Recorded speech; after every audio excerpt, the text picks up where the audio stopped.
মস্তিষ্কের যে সমস্যা ছিল তার জন্য যে ডাক্তারের কাছে যেতেন, বিদেশে গিয়ে ডাক্তারে দেখিয়েছেন, সেটাও কখনো আমার কাছে স্বামী হিসেবে আমি জানি না।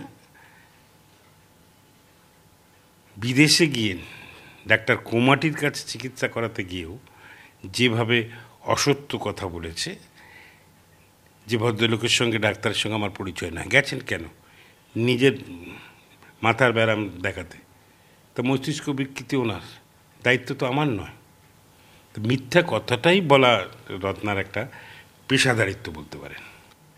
যে মিথ্যার ওপর, যে অসত্যের ওপর, যে জায়গার ওপর দাঁড়িয়ে ওর বাড়ির কারোর হয়তো শিক্ষাগত যোগ্যতা নেই, ও বলে যে ওর গ্র্যাজুয়েট, যেভাবে যে কথাগুলো, অসত্য কথাগুলো, মিথ্যা কথাগুলো যেভাবে সাজিয়ে সাজিয়ে বলে, তাই আমি বললাম এই ফাঁদে আমি পড়েছিলাম।